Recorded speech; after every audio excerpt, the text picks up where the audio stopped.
So don't do that, okay? Hey, if you get pulled over and you've had a couple, don't do that.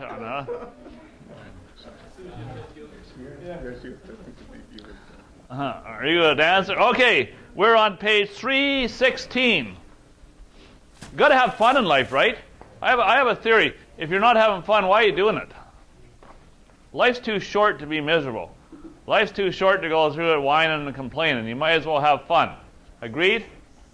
I think you're going to skip the address part. You're going to skip all those other phone numbers. I like to refer to those as the get off the phone question. And by the way, you can write all over this because are you getting the forms? You're going to get these forms ready to print out, ready to use, just the same as they're in the book. Fair enough? So go ahead, make notes all over this. It won't matter. You can scribble all over it because you're going to get new ones. If I say anything intelligent and you want to write it down right on that form, go ahead. It's called the tenant buyer initial call script. So Josh, you're going to play around with me, right? Yep. I'm going to pretend I'm phoning you? Yep. So I phone up and the first thing I do, if you'll notice on page 317, it starts by saying, clear the time. Start the call by clearing the time. Hi Josh, this is Ross Lytle. I'm returning your call. You phoned on you left a message on my. I mean, now you got to apologize and phone him back. What a waste of time, and what a terrible way to lose your posture. I think it's much better to start out by first saying, Josh, do you have a few minutes that I can ask you a few questions? Now, the response would be either yes or no, or the third response was, he's going to start asking you a few questions. I'll deal with that in a minute. Let's just say he says no.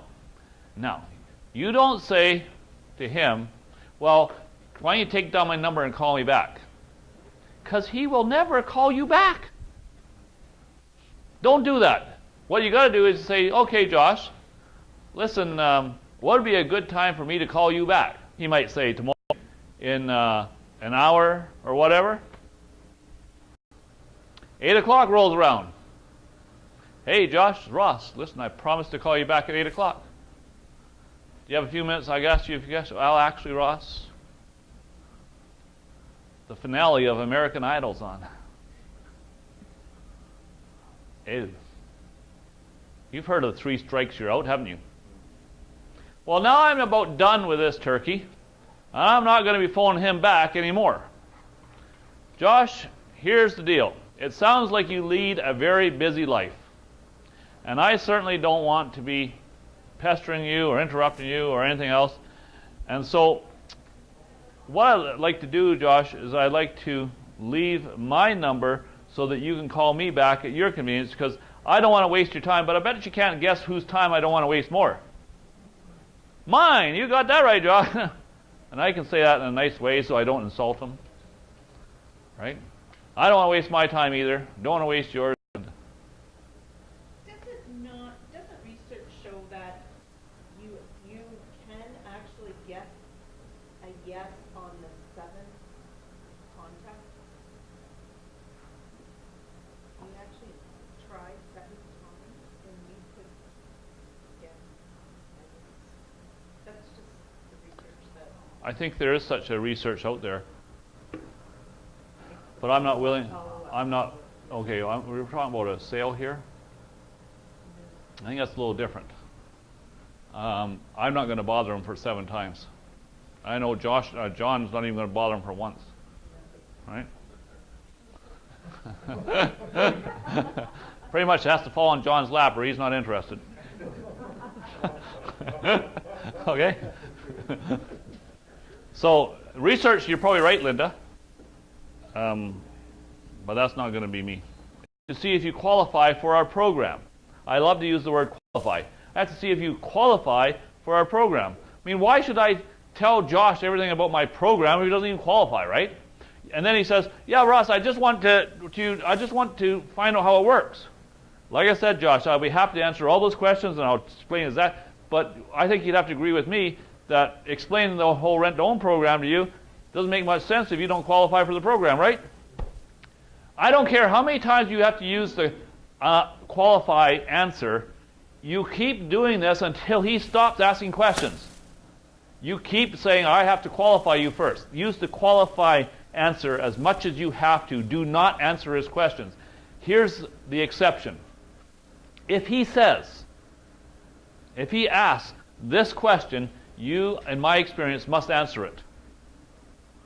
If he asks the question, is there a down... That's what we're going to be doing, yeah. But you are careful not to use that in the Contracts. contract. Correct. The fact that you use it in your verbal cannot be used No. against you. No. What's verbal is not binding. Could be binding, but did they record it? I didn't say that. And what we signed, I might have said that, but what we signed is totally different. What you write down is far more important than what you say in any contract. I could say one thing and write down another thing. Which one's going to be the one that wins in court? Right? Yeah. But trust me on this. Don't get too technical. Just use the words down payment or deposit because that's what they understand. You can educate them later. Okay? Now, he says, well, I just want to know how much the down, whatever. You say, listen, I'll happy to explain that at the end. And then at the end, all right, okay. And how many bedrooms and how many bathrooms do you need? 3 bedroom, 2 bathroom. And I emphasized need. 3 bedroom, 2 bathroom. So would an ensuite be okay with you? Would that serve as a second bathroom? Certainly. Okay, good. Now, listen, I read between the lines a lot. I listen to nowadays. I listen to words that people speak, that sort of thing. When people start saying words like certainly and stuff, what am I starting to think?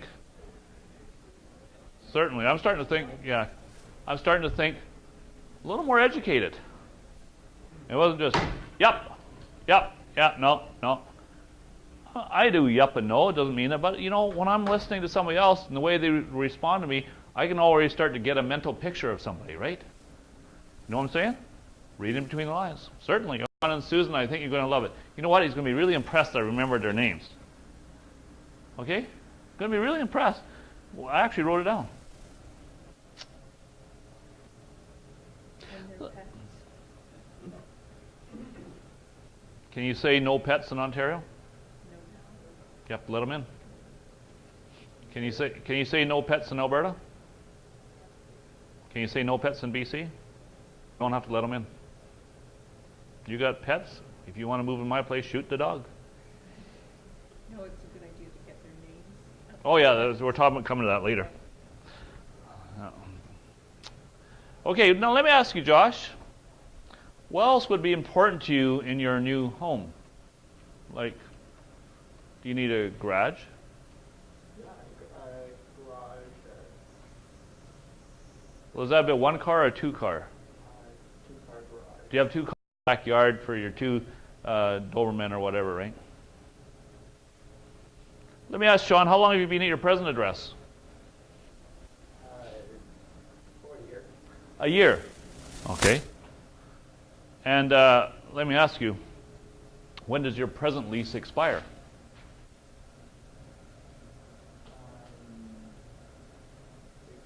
In 6 months. So are you looking for a place for 6 months, or can you get out of it early, or We're looking for to move in 6 months? So you're going to give your current landlord a proper notice? Yep. Okay. So let me ask this, John, or Sean, or Josh. You know, it's funny. At my workplace, there was a guy a little older than me. 38, 39? Yeah. Okay. And we started working roughly the same time.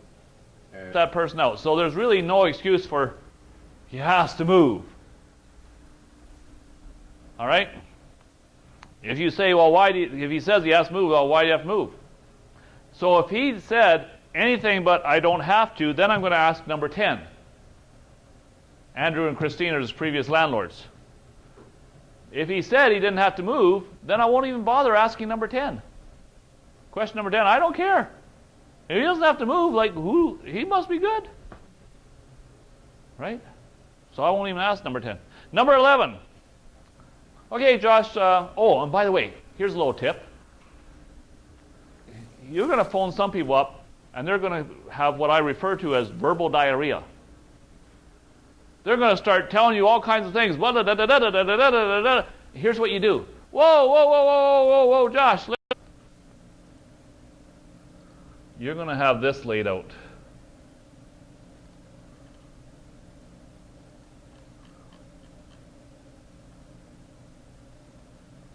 All right, now, can you guys all see that? This is a Canadian mortgage payment calculator. Now, what is the going interest rate today? Typical interest rate, Kenson? 3.5? 4? Okay, here's what I want you to do. Whatever the going interest rate is today, let's say 3.5, I want you to add 2 points to that. Now, the reason for that is I want you to add 1 point, because, by the way, this table is only principal and interest, correct? But your pity party, it's a pity you have to pay it, but you do, your principal, interest, taxes, and insurance. I mean, I might be able to get you some kind of a condo or something, but I'm not going to get you a house, you know what I'm saying? Okay.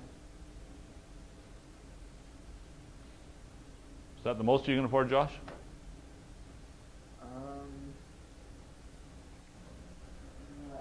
Maybe I'll just scrape up a bit more. How much would that be, John? Watch what happens here, guys. Watch what 2,300. So now you're having a conversation with them, right? You're having a conversation with them? Watch this. It's so easy to have this conversation because if you've got this chart in front of you, which we're going to give you, you can simply go down to 2,300. You can say, well, that would make a $380,000 house.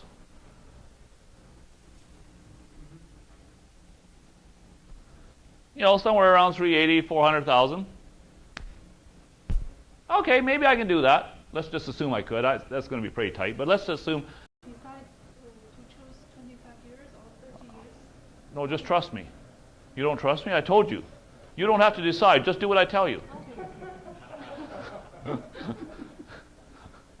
That's the same answer I give to Barb. No, I don't understand. Just know it's 25. 25. Yeah, don't think about it. Just do it. But what's the start of home? Starter homes, low-priced homes. Homes that people get started with. Okay, why we don't do starter home, or you don't suggest? You know, that's where I'm saying that's the most popular to start with. Okay, that's where you're going to make your most money. So the cheaper. See, most of your clients are your first-time home buyers, your people with no credit, bruised credit, not enough down payments, that sort of thing. So starter homes is generally where they're at. I know John gets people with $50,000 down payment. They can afford. People are. Number 9, they say they do have to move. Yeah. That's a big red flag. Yeah. What's the point of continuing along with the conversation?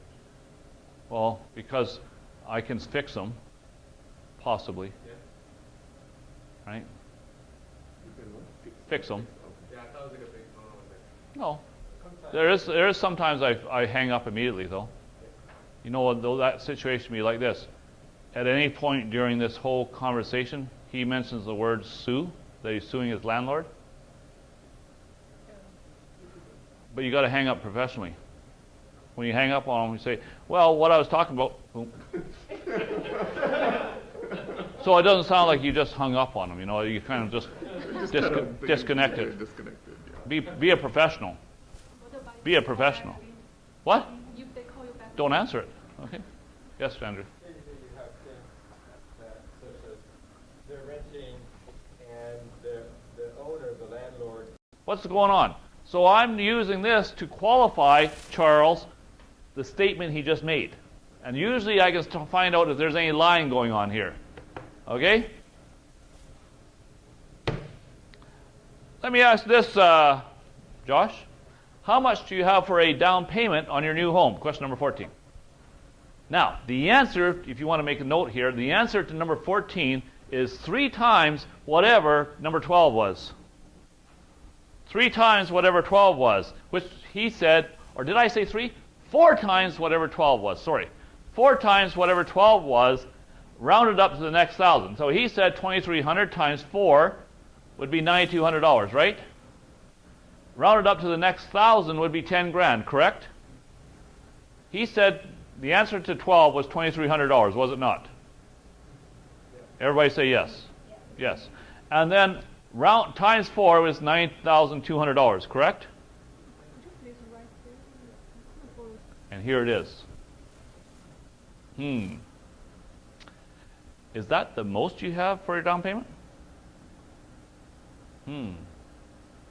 Is that the most you have? So let's say he said 5,000, and he says, and I said, is that the most you have? And he goes, yeah. Well then, Josh, here's the deal. On a property like this, a $340,000 property, the minimum we would take would be $10,000. If you don't have $10,000, then this isn't the property for you. What if he said $50,000? I got $50,000 to put down, Ross. Is that the most you have to put down? You don't go, 50 grand, I'm your man, I'll be over there. Listen, is that get that certified check ready, I'm over here right now, buddy. I mean, that's what you feel like saying, but don't do that, okay? At this point, I'll be able to get off the phone, so I'll go and ask my get off the phone questions was, okay, what is the best number to get you through the daytime, Josh? What's the best number to get you through in the evening? What's your email? All the stuff I don't have at the top, I'm going to get all that filled in.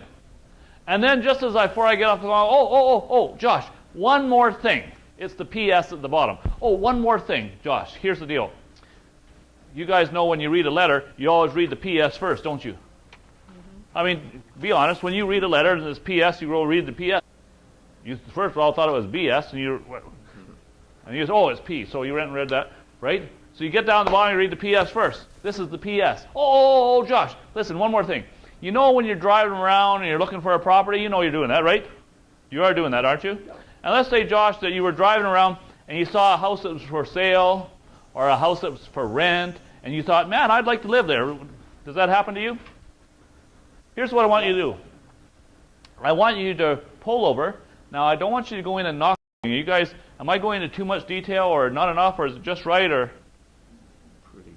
Meadry, what do you think? Good pace? Here's the deal. Would you like to have all the information or just part of it? You came here to get all of it, right? I'm trying to give all of it. All right, watch this. So you got that piece of paper? Okay, now at the top of the paper, what I want you to write down is purchase price.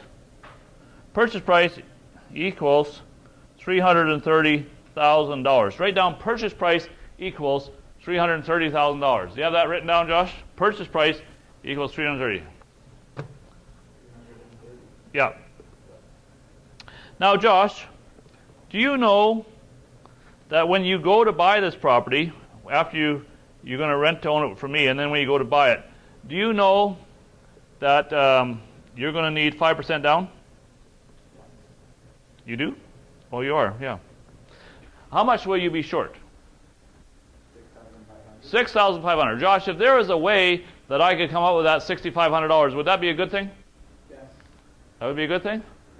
Okay, well, Josh, if you plan to pay the rent in time, would it be okay if I got that $6,500 for you almost as a reward for paying the rent on time?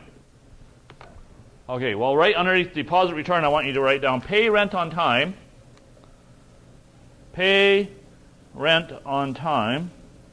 Pay rent on time equals $200 a month. Let's do this for 3 years, rent to own, okay? $200 per month times 36 months would be $7,200. Do you have that written down? 200 a month times 36 months would be a total of $7,200. Would it be okay that every time you pay $2,300 that I credit back to you at the closing when you buy the property, $200 of that? 7 years the attack. That's why we have a 7-year itch.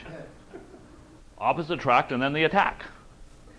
And then it takes 2 or 3 years to get over the attack phase, where you get into the acceptance phase and you go, you know what, you're just plain weird. And I have to accept that because it's cheaper to keep her.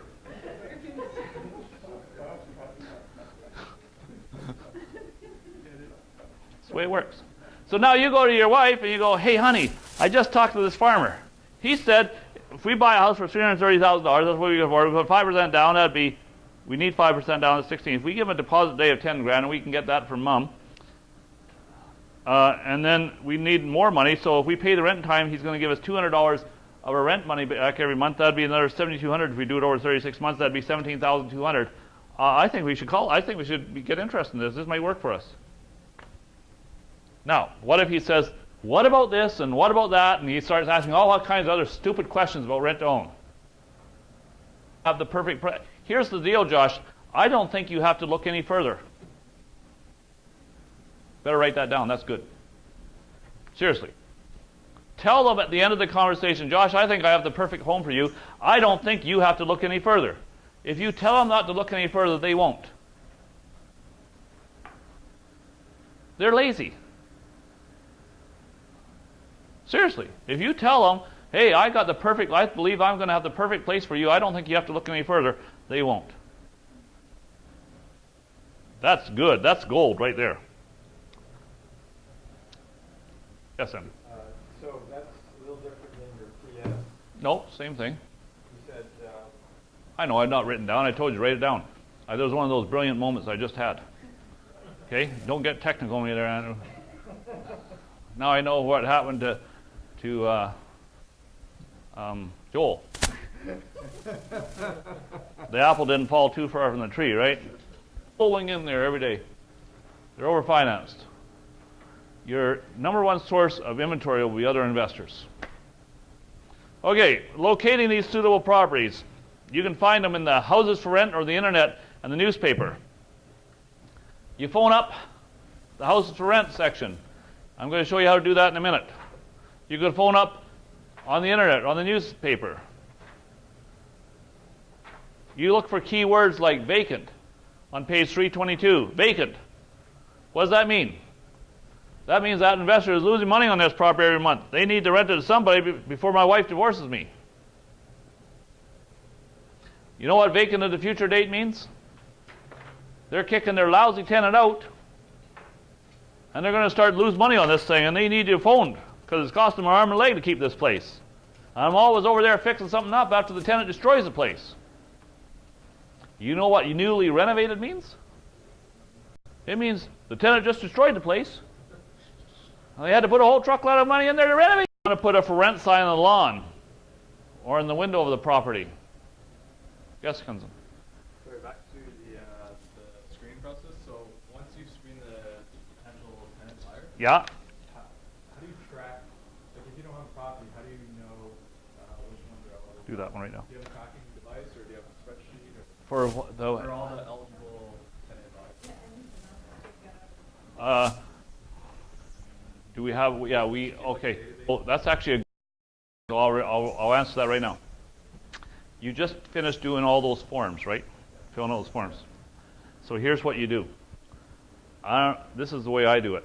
I don't track them by down payment or anything else. What I track them by is by house price. So I might do 320 to 340 in this file, 340 to 360 in this file. I do $20,000 increments, 360 to 380 in this file. And then when I find a house that's $380,000, I don't have to bother with the people that are going. You know why people put them there? Because they work. They still work.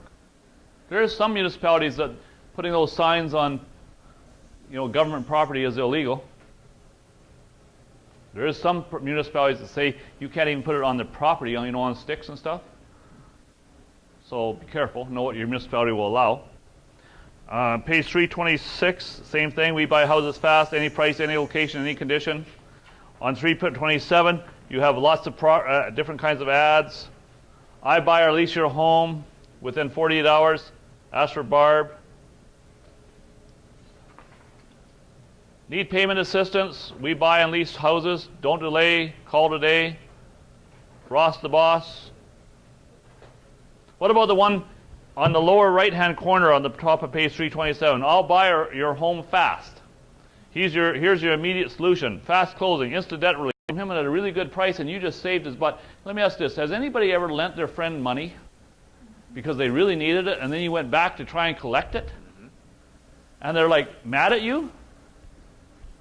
Like you want your money back? Has that happened to anybody? I know it's happened to me. It's kind of what happened in this situation too. So now he gets a fancy pants lawyer, and the fancy pants lawyer says, hey, we're going to charge this guy with usury, which is kind of like loan sharking, which is against the law, by the way. Oh. Ah. Now you were just doing him a favor. You saved his butt. But all of a sudden, you're the bad guy. He has equitable interest in that home, and the court goes and says, hey, all you did was give him a loan at a very high interest rate. So you don't want to get into this kind of situation. Yes, everybody was like, oh my goodness, the sky is falling, Chicken Little. And they're charging payout penalties. You know, it wasn't just 3 months mortgage payment anymore. It could be $30,000, $40,000 payout penalties on a mortgage. All right? Could be huge payout penalties for paying the mortgage off early. Well, when I heard about this, I went, oh, what an opportunity. Oh, yes, God has blessed me again. These people have got more problems. You know, I'm always looking, I'm the problem solver. Right? I'm not Mr. Clean, I'm Mr. Clean Up. You know what I mean? I'm cleaning up the problems. How does that come about? Like, if How does it come about? yeah, like if why would you pay it out if you're going to incur? So John, you've got a 30, 40,000. This is exactly okay. You got it. So you got the guy. And you want to get out of this house. You bought this house as investment property or something. And you want to get out of it, or it's your own home, and you can't get out of it without paying this huge. Owners to mortgage is more than the fair market value of the home. House prices went down. The mortgage is here. The price is here. This is an issue, right? We can help them. Owners who can't manage to sell their houses, and owners who list their houses for rent and are sick and tired of being a landlord. Okay? These are all our potential people right here. These are your people that you want to do business with, either to buy their houses or to sandwich lease them. Okay? Either I'm going to buy them from Sean, or I'm going to sandwich lease it. And as you're going to see tomorrow, all options are sandwich leases, even if I own them. They have to be structured as a sandwich. Okay? Your first choice would be to Sandwich it. sandwich these. Yeah, and you know, well, here's the deal. There's other people that are teaching this, and they say, oh, don't do that sandwich lease. It's just too hard. Today, and I got 20 minutes to do it. The two things I want to go through is the phone questionnaires, the houses for rent and the houses for sale questionnaires. And then I want to do on step number 5 is I want to show you how much money you're going to make. Fair enough?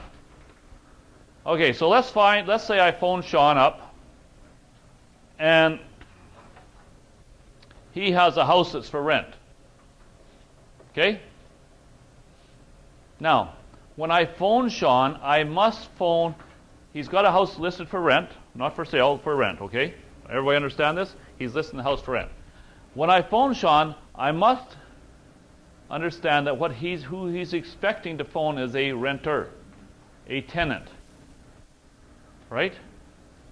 That's who he's expecting. If you're going to phone up as a sophisticated investor, you're going to scare the crap out of them. Phone up as a tenant. And by the way, are you lying to him? You're not lying to him, are you? You can put the phone, click on the one that says credit. No dishwasher, okay. And E, F, G, don't ask this. This is just if they tell you. Nobody says, well, does it have a den? No. Nobody asks that kind of nonsense. Does it have a garage there, Sean? Yep. Yeah? It's just a single dome. Single garage. Is it attached or detached or? It is Attached, single, okay. And how about the basement? Is it finished? no, It's suited. Oh, okay, good.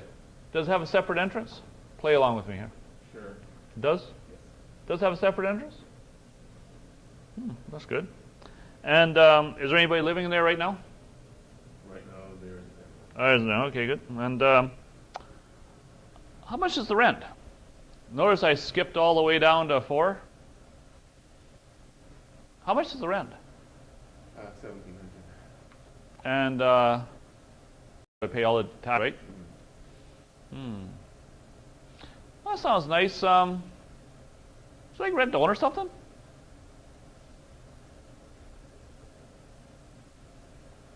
Tell me more. Okay. Now, what I'm about to tell you is something that I developed as the best way of doing this. Now, this I'm going to give you, and I call it the 4-no script. The 4-no script. I'll give it to you. So I don't know if you want to. Sean, you just keep saying no to me. I'm used to it. Barb does it all the time. All right? Doesn't bother me either, by the way. Because I know if I get enough no's, I'll get a yes one day. You want to know the truth, guys? Sure. Barb thinks I'm a stud. Here's the real thing. The more money you make, the sexier you get. Yeah. I could be the ugliest dog, and I am too, by the way. Around, she still thinks I'm a stud. Yeah, hard to imagine, eh, Andrew? Yeah. You know what they say? Beauty is in the eye of the beholder, buddy. Okay, remember that. Beauty is in the eye of the beholder. Okay, so you just keep on saying no to me, Sean. That sounds nice. Is that rent owner or something? No. This works. So, what has your response, or what has your experience been? It's pretty good. Pretty good because I'm good at saying it. Right? At what point do they generally, if they start saying no, Well, I usually get through all 4 no's. and then they'll call you back? Sometimes, but not very often. Right? It doesn't matter. But sometimes they will. We had it happen right here in Toronto. They called me back one time. That's another story. So anyway, I'll get through all this. Now, where do you think I learned this? And then maybe this will really sink it into your head that this actually works. Listen, I was sitting in my office many years ago, minding my own business. And Jake, who just had his 16th birthday on the 19th, was about 4 years old. He comes into my office, and he goes, "Daddy, da da da da da da da." I said, "No, Jake." "But Daddy, da da da da da da." I said, "Jake." I said, "No." "But Daddy, da da da da da." "Jake." I said, "No." The simpler you get it, the better it is. Now, I'm going to go about 10 minutes over. Is that okay with anybody? Because if it's not, I'll stop here and we'll do number 5 in the morning. But I really like to do number 5 tonight too. 10 minutes later, is that okay? Got your permission? Good. Okay. Let's go to a houses for sale questionnaire. Yeah, I'm calling about that house for sale. Are you the owner? Okay, so now Sean's ad didn't say it was for rent. He said it was for sale. This is on page 330. So I'll get out of here, and we'll go back to here. Where is this thing? I'll let Christine worry about this. If you can find the houses for sale that was with the houses for rent, it's just further down, I think. Right there. Right there. Next one up. I think so. No? Yeah. Yeah, that is it. Phone questionnaire, home for sale. Okay, so anyway, Sean doesn't have it for rent. He's got it for sale. I phone, hey, phone about the house for sale. Are you the owner? There are a few small fix-ups that are needed, yeah. And what do you think the approximate cost of doing those fix-ups would be? I'd say around 5K. 5,000. Now he just said his purchase price was $350, and now he just told me that it's $5,000. There's a negotiating point. Would you agree? So the next question right after that is, well, what kind of bottom line price are you expecting to get? I just reminded him that it needed fix-ups, didn't I? I told you you have to So what kind of bottom line price are you expecting to get there, Sean? I'm not gonna budge much from the 350. 350? Yeah.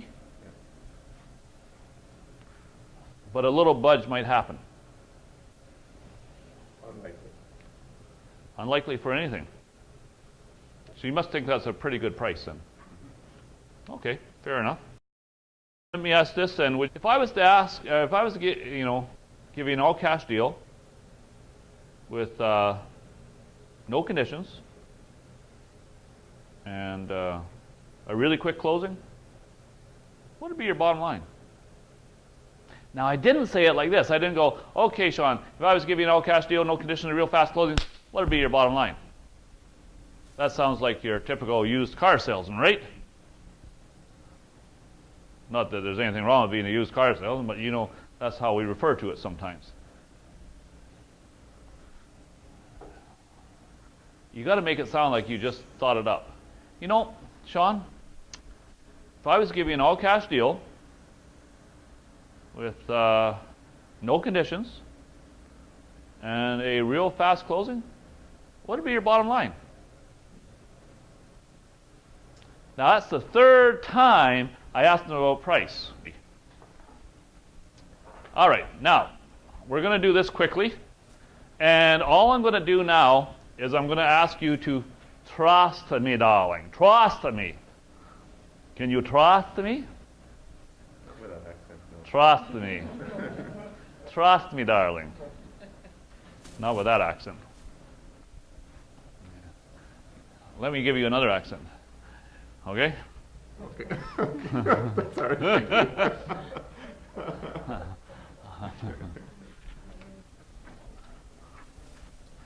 I want you to trust me, my French accent.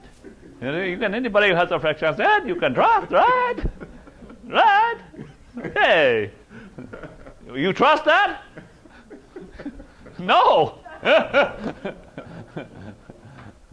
Okay, let's minimize this, and let's look at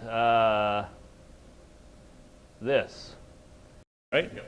Now, that spread seem a little bit ridiculous to you guys? Yeah, it's a little bit on the high side normally, but I've seen a lot higher than that. I've seen $1,000, $1,200 spread. I've also seen usually not less than 200, but I've actually done it for a break even, 0, and it still works. So I can make that less if you guys want me to. Do you want me to make that less or not? Yeah. Make it less? Go 1,800? 1,900, what do you guys want it to be? 1,900, okay. Make it 1,900. Backspace, there we go. All right, now, what's the purchase price going to be? Right here. He said $350,000? And is that the fair market value today? Okay, so now over here, Christine, I want you to go equals. Equals, just push equals. 350,000, which now will be 5.2% of his purchase price. I was trying to get Josh at least his 5% down. Now, 64,000 my gross, I need 19,900, which leaves me at $44,000. Now, my initial expenses, if we could go down here, if you just scroll up a little bit. Did the place need any repairing?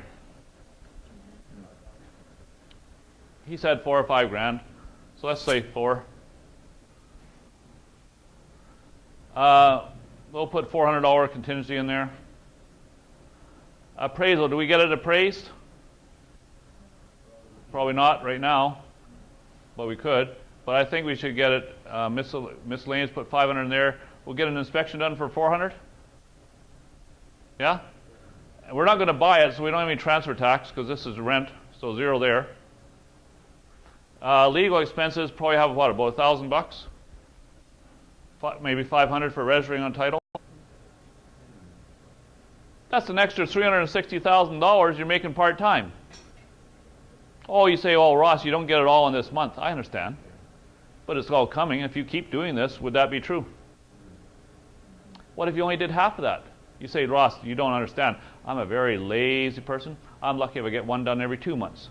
Okay, that'd be $180,000. You say, Ross, you don't even understand. I'm really lazy. I'm only going to do one of these, 3 of these a year. Okay, that's only an extra $90,000. I don't care what take it to. You can decide how ambitious you want, but if you do 3 of these a year, an extra $90,000 a year, is that okay? Or more, like $100,000 a year. I mean, wow.